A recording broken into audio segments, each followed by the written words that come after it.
Hey guys, what's up? It's Schla, welcoming back, yeah, to yet another episode of Car Rides with Schla. And today, I got no clue what I'm trying to talk about, to be honest with you. I really don't. I don't have too much on my mind, so it is what it is, really. Um, Things have just been more low key. Like I said, it's kind of strange. It's been a very strange period of time for me, mainly because I had been for a while now really struggling with, friends and connection, and at least for the past week, things have been better than they've ever been. So, I don't really understand how that happens and, how life can go from one extreme to another like that, but it definitely did. So it's like at this point, you know, I I'm here. Like I don't really know. It's kind of like we had whatever I went through, and I'm grateful for the content that got recorded and things. I'm just remembering how awful this morning's episode was. Oh my gosh. I am feeling better now. This morning was rough. I am feeling better. So we could get into something. I actually am going to add some depth, I think, during this episode to my original theory about introvertedness. I think I pushed pretty hard originally with that video talking about how isolation is inherently unhealthy and, all my thoughts and opinions on that topic. I think when I say things or when I'm coming up with stuff, I really go out of my way to push it, if that makes sense. Like, I go out of my way to maybe try to do something or say something controversial, for example. Try to kind of like unlock a new knowledge, for example. Something new, something that isn't common, something that is hidden that hasn't been there before. And I kind of feel like a bit of a refinement on that theory because it is kind of stupid to assert that introverts aren't real and that is an archetype isn't real. I just think that, and I guess what I really mean to say when I say that is that the way that people kind of come to that conclusion and how people tend to think about those sorts of things, that's kind of the main differentiator, right? Like you know, that's kind of the main deal is sorry, I'm getting distracted. A lot of people, and I think too many people, they misconstrue and they don't understand. And many people like are really into these ideas about um to each their own, everybody has their own way and things along that line and stuff, and it's like I I think it's a good vibe for sure, but there's certain areas where it causes like a degree of blindness to certain things. There's cases where people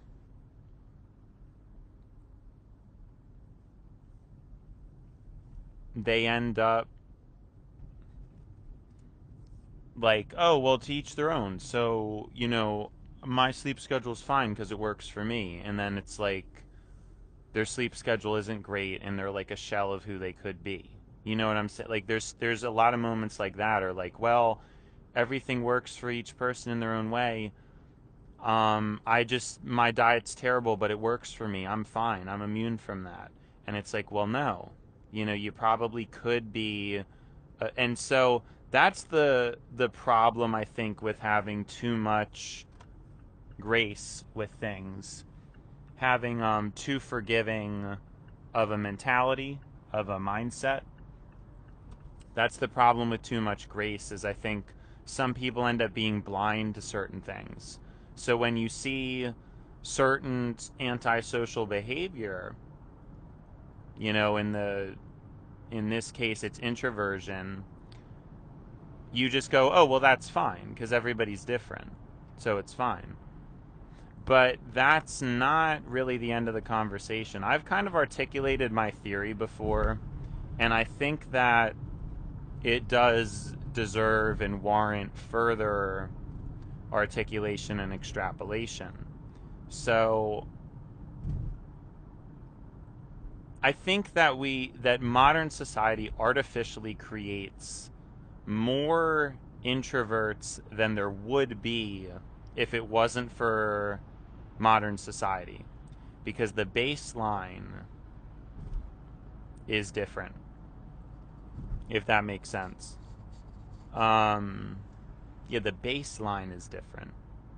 The baseline for previous society was fairly quiet. It was fairly introverted. The baseline nowadays, honestly, the baseline isn't as relevant because there's so many different data points all over the place. I mean, you have some people who are like mega extroverts. You have some people who are mega introverts. I actually think one of my best counter arguments against being data driven, even though, I still pretty firmly believe that, most of the time when people talk to me about things, like, I don't really understand how intuition trumps data. I just don't understand that. Like, I think honestly a lot of people use that as an excuse to sound and feel smart when they haven't really done the research in a particular thing or topic. And so that's like a whole thing in and of itself. But in this case, what I think is potentially a strong counter argument is that in modern society, the baseline isn't as relevant. It's not as important. If you look at essentially a graph, and there's a bunch of random data points all over the place, you're supposed to draw a line of the average, right? I don't remember what this is. I'm sure my my math not, but I have the image in my head. Like, I know what it is. I just don't remember the terms. You have like a graph with a bunch of dots all over the place, and you're supposed to draw a line of the average, right? But what if, sometimes you have data where that line is really close to or touching a lot of the dots. Other times you have data where the line is going straight in the middle, but all the dots are all over the place and none of them are really particularly close to the line. So I think what we're learning about modern life and modern human expression is that there is such and this coincides with my theory of hyperpersonalization, that you have such hyper-personalized individuals that it's hard for people to comprehend. It's very difficult for people to actually understand who or what the trend is, or what is actually healthy, what is actually good. And there is some merit to that. Certain data, certain statistics are an average. And what happens when that average isn't real or doesn't exist? You can argue that catering things towards the data may not yield a correct result, because it still is fundamentally true that everyone's different, as much as I think, it's relatively flawed to say that and then ignore basic things like, yes, sleep hygiene's important. No, you're not some magic exception to that, right? I think we need more of that kind of energy. I just think the problem is it's difficult for people to be educated in that way. It's very difficult. A lot of people, they have certain ideas about things, and it's not always accurate. Some people have different, like my mom, for example, she always had this idea about sleeping in. She would tell me when I was a child, oh, sleep in. It's good, get some extra rest. But that doesn't have any scientific merit. Unless you're in a situation where you have such a severe amount of sleep loss, But for the most part, your waking period is the most important thing to remain solid. When you fall asleep, you want to keep as rock solid too, but it's your waking period that dictates when you're going to start to feel tired, right? So I learned that idea of sleeping in is detrimental. Unless you were, again, I mean, if you were in a serious situation where you got to bed like 3 hours later than usual, yeah, you might want to sleep in like an hour or so, but you really want to keep that wake time solid. And it's so human. It's such a human thing for people to gravitate to this idea of sleeping in. And it's just not, there's such minimal evidence that it's good. It really messes up your circadian rhythm. And we know how important this is, and yet you still have people who try to challenge it. I mean, I was one of these people for a while.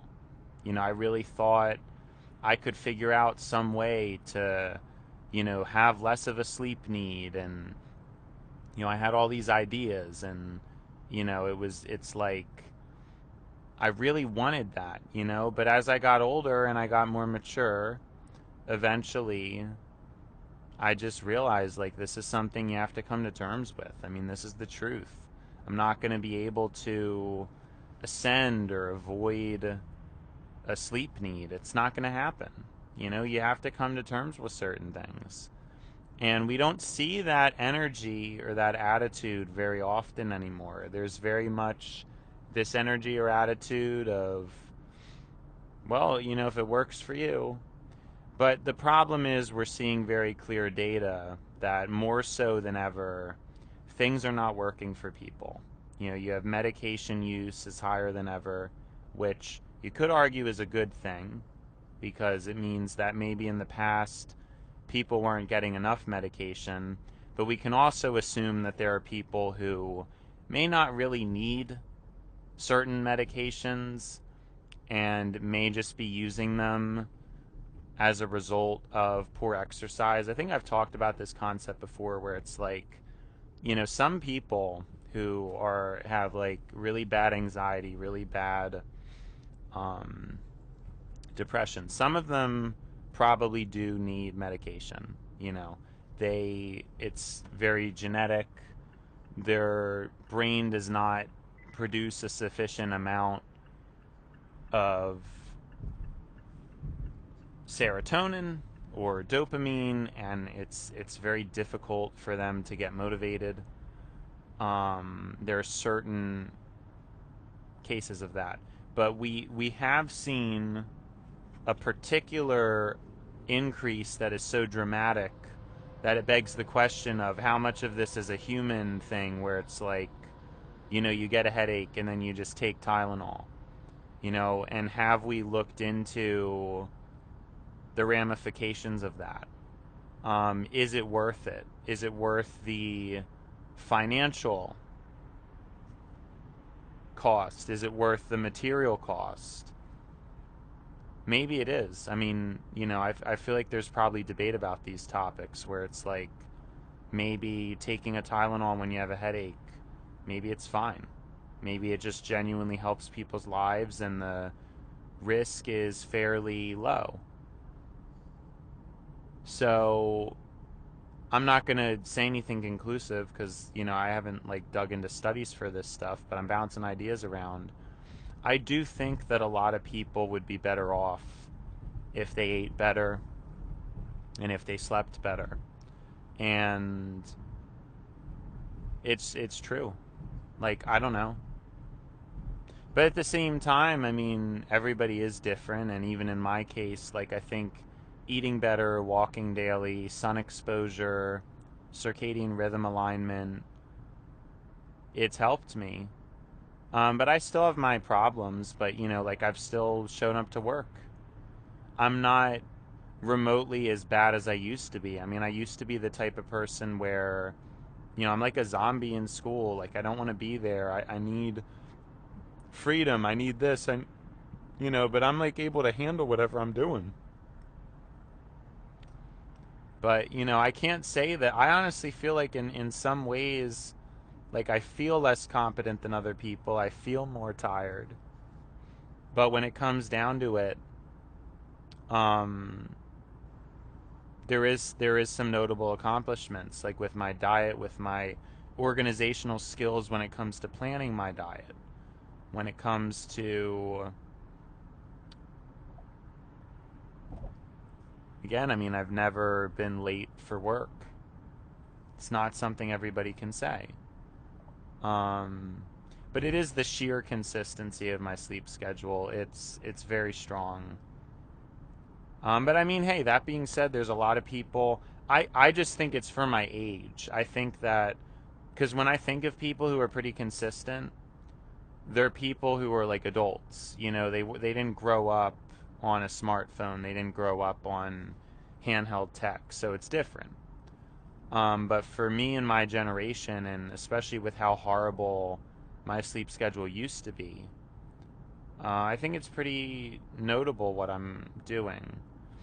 And I do genuinely think, because I've talked to people, I've seen people, their lives are really bad in terms of like they don't sleep well, they don't eat well, and then, yeah, they have to take medication, but how do we know that if this person had slept and ate well their entire life and exercised, would they need the medication? We don't know. Maybe not. And I think that's like a genuine question. Now, I guess you could make the argument, and I'll agree with this, that past a certain point, maybe you can't change. I mean, the brain should be pretty elastic, but I guess some people, it's very difficult for them to change. And so after you've had like a poor upbringing where it just wasn't good and it led you down bad tracks with things, like maybe you can't change. Maybe that's kind of it. And, it's kind of a wrap. And you're just going to need medication now because you're not going to be able to solve things. But again, I really think, you know, if you put people on a regimen where they had to walk, they ate well, and all that stuff, it's like they would do better. And that's when you get into unfair advantages, where you get into like wealthier people are far likelier to have good, tasty food. And certainly that is so much better for like the brain, just to eat food that's good, well made.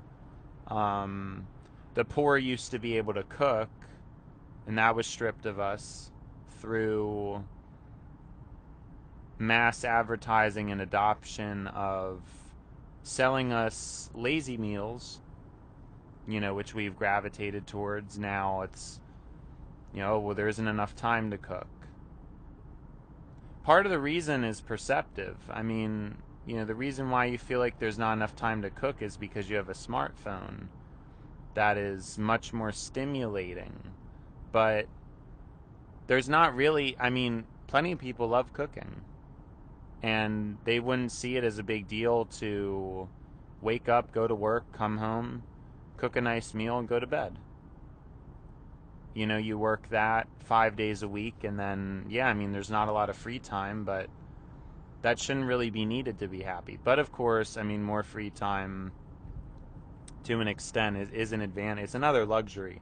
But what I'm saying is, it's because like we're constantly chasing the high that phones give us, and so now, like, in comparison, it's like, oh, actually having to learn how to cook a good meal doesn't seem too enticing. It seems costly. It seems risky. It seems like something that is going to take a lot of effort, and there's going to be a dopamine hit, but it's probably not going to be as strong of a dopamine hit as using your phone. It's not going to be as easy of a hit. It's going to take a lot of effort. You're going to fail for the first couple days, and instead of dealing with that, you'd rather just stay on your phone, and your brain calculates the path of least resistance and does it. And that's like a result. That's like the result of that. You know what I'm saying? And yeah. So,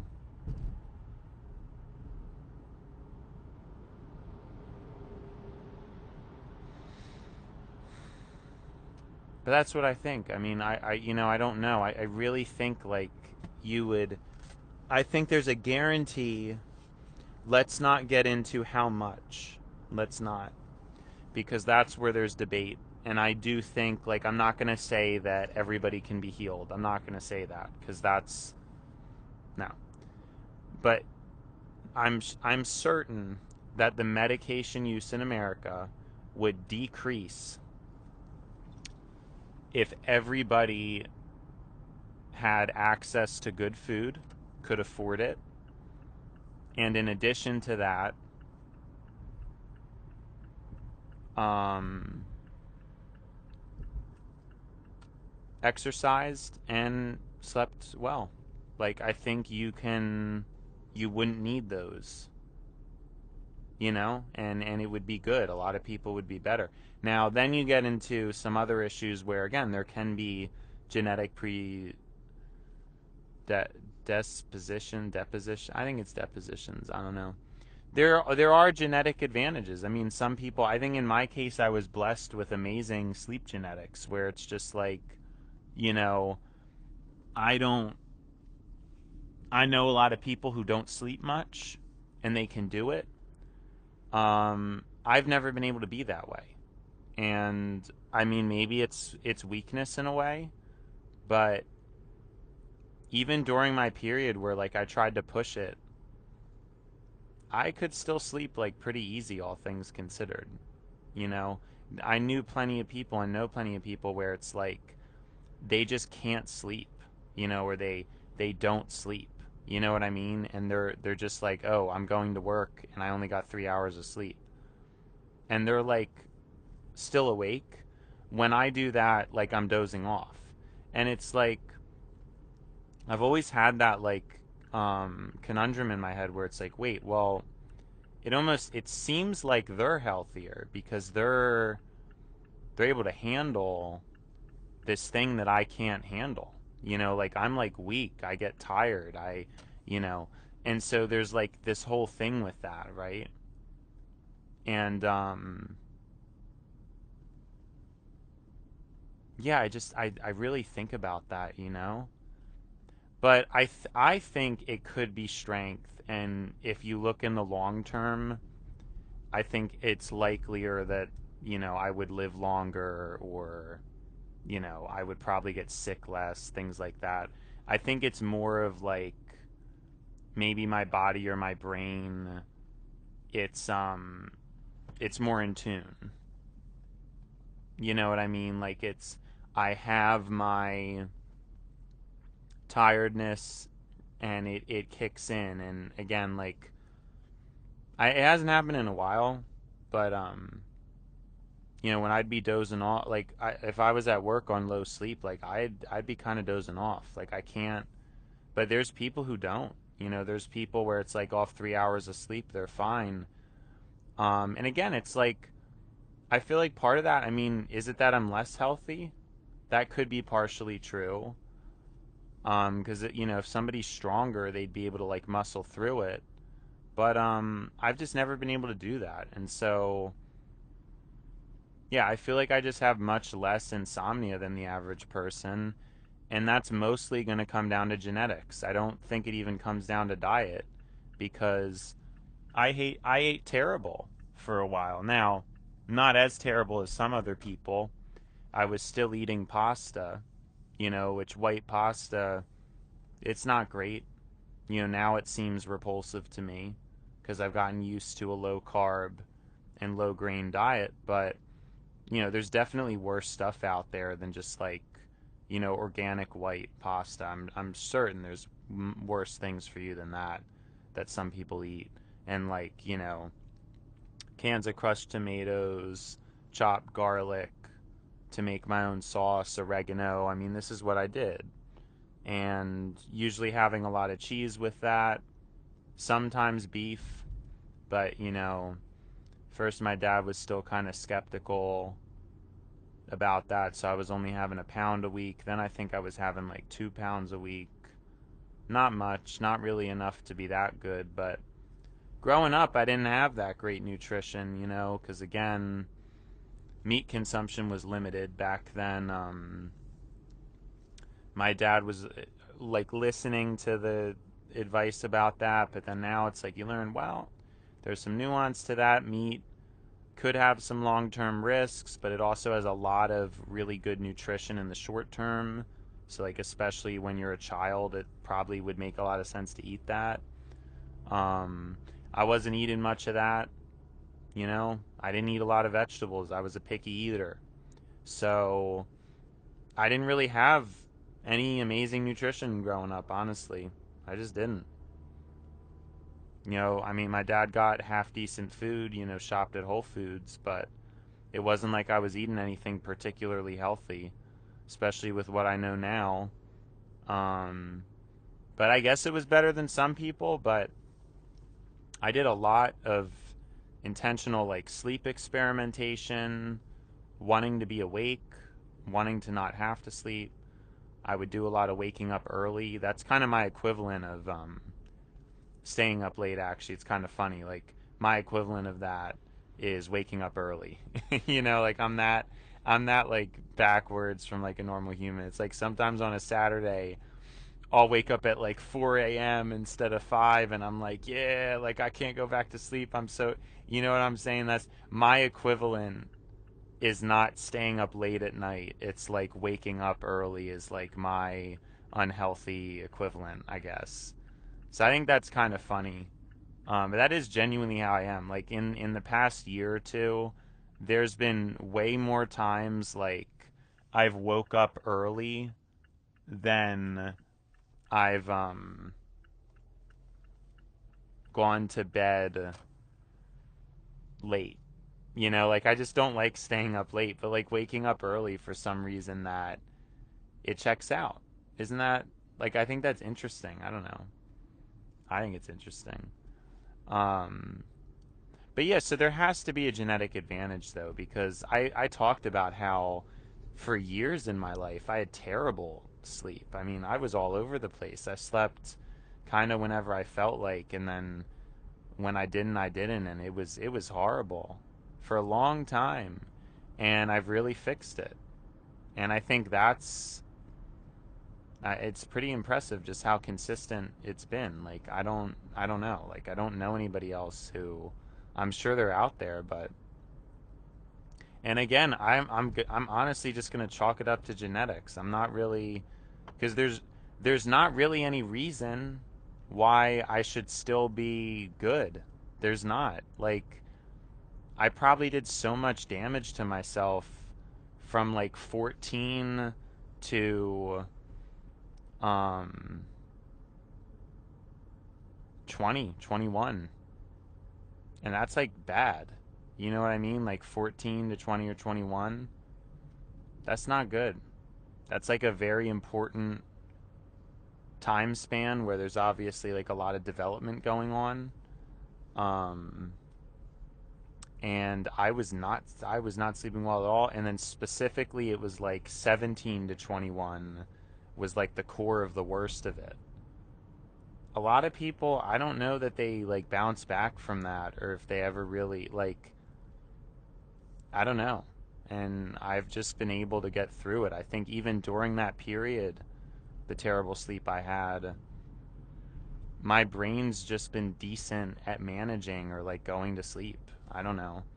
And again, sometimes it feels like a weakness because then I would have a friend who like he's able to stay up all night and only get 3 hours of sleep, you know, and he's fine. He has more energy than me. You know what I'm saying? But like I think about it, and it's like, well, maybe we'll see like who lives longer, you know, because there can be other issues that pop up. Who knows? Um, but I'm assuming there's merit to what I'm doing, and I'm assuming it's not just weakness, and that it could actually just be a superior bodily function. But you know, at the same time, like you do have to kind of be humble about it too. Like it's not really a good sign that I really get shaken up by poor sleep, and then some people can just handle it. Like that would kind of imply that the other person's healthier. So I'm not really sure. I'm curious to do like research about it, obviously now, because I never asked AI. I've thought about it over the years, but I didn't think about it more until just now when I'm talking about it. So um, there's that, I guess. And yeah, not really too sure what else I'm trying to get at. I mean, besides that, like I said, life right now, it's seeming okay. And yeah, I don't think there's like too much else to get into.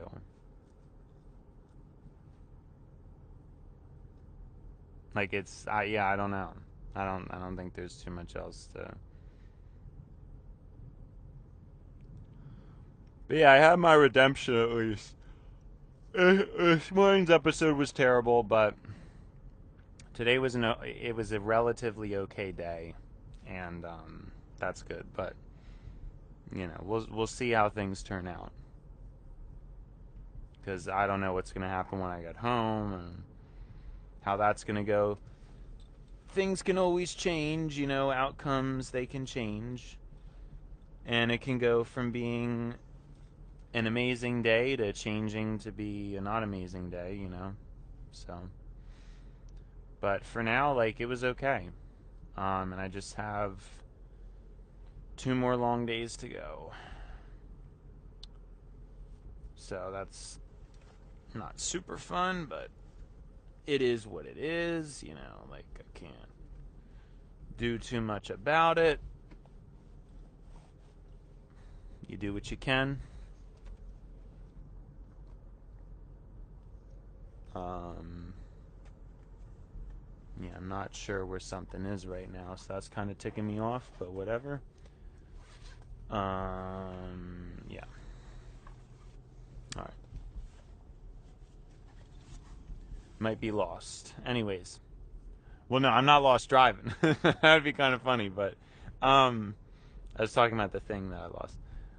But yeah, I mean it's so interesting, but that is the truth of it. Is there's a lot that's like genetics, and I guess in some ways medication tries to fix that, but I don't know that we really have like a clear answer for like there is just kind of this cruel nature about reality where some people just have it better, and it's not just financially, it's also physically, and then I don't think anybody likes to think about it. That actually is a thought I was having today.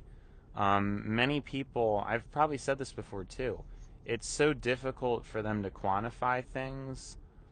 They just definitely can't calculate a good system, or a fair system, I mean. Because a lot of people, like, what they think is fair to them is not going to be the same as fair to somebody else. And I do believe in an objective fair, but people are going to disagree with the objective, I'm sure. And so how do you like figure all that out? It's just like, you know, it's a little bit crazy. Um,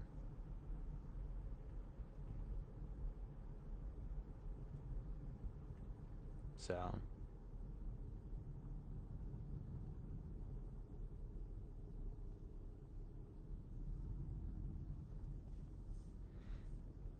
but I think it's important to think about like how things would be fair and to quantify it. It's just that, a lot of people have no idea, and so they think things should be a certain way, and then like it probably shouldn't. Vice versa. There's certain things I think of that, you could ascribe the same kind of thing to. It's like I'm aware some of my ideas are probably no good. That's fine. No problem. Like seriously, I don't have qualms about that. Like a lot of the stuff I say on here, I don't want to have to vouch for because, you know, I'm just talking, like I'm just trying to get stuff through, and I mean over time I'll grow more as a person and all that, but for the time being it's like, it's just not. I don't got it all figured out.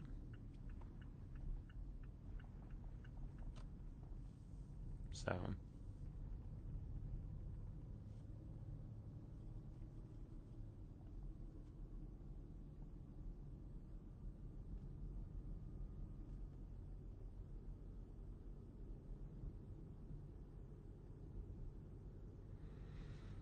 but yeah, I think I'm just gonna start cutting things earlier. It's been schla, and now it's time to buy schla. So, see you schla.